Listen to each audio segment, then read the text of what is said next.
2000 సంవత్సరంలో రేవంత్ రెడ్డి మీ గురువు గారు చంద్రబాబు నాయుడు గారు 2000 సంవత్సరంలో చేసినటువంటి చట్టం, 2000 సంవత్సరంలో మాలామాదిగలను విడదీయడానికి చేసినటువంటి చట్టం 2004లో ఆయన ముఖ్యమంత్రి పదవి కోల్పోవడానికి కారణమైందన్న విషయం మాత్రం గుర్తుపెట్టుకోమని కోరుతున్నా.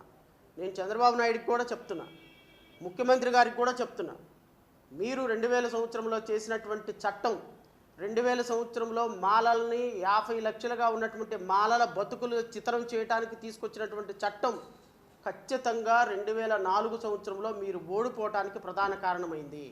కేవలం 2004 మాత్రమే కాదు, 2009 సంవత్సరం కూడా మీరు ఓడిపోవటానికి కారణమైంది.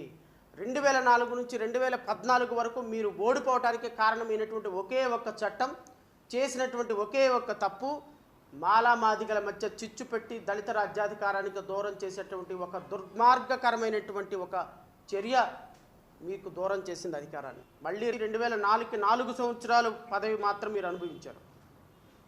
అదేవిధంగా ఇంకా 4 సంవత్సరాలు మీరు ముఖ్యమంత్రిగా ఉంటా 2025లో అంటే 2029లో జరగబోయే ఎలక్షన్కి 4 సంవత్సరాల ముందు ఇదే చట్టాన్ని మళ్ళీ తీసుకొచ్చారు. నేను మళ్ళీ చెప్తున్నాను, రాసి పెట్టుకోండి, ఈ సిమ్ చెప్తున్నా.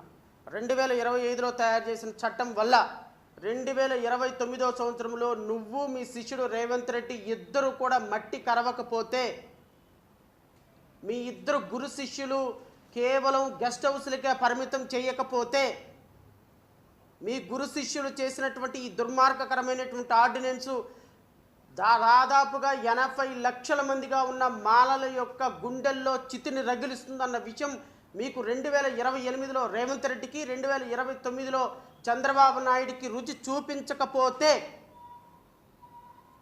మేము మాల జాతి బిడ్డలమే కాదు, దళిత జాతి బిడ్డలమే కాదు, డాక్టర్ బాబాసాహెబ్ అంబేద్కర్ వారసులమే కాదు అన్న విషయం రాసి పెట్టుకోండి. చంద్రబాబు నాయుడు చేసినటువంటి ఒక చారిత్రాత్మకమైనటువంటి తప్పిదం, చంద్రబాబు నాయుడు చేసినటువంటి ఒక చారిత్రాత్మకమైన తప్పిదం మీ పార్టీ మొత్తాన్ని మట్టి కలిసి మీ పార్టీని నామరూపాలు లేకుండా చేస్తుందన్న విషయం మీకు 2028, 29 సంవత్సరంలో అర్థమవుతుందని మాత్రం గుర్తుపెట్టుకోండి.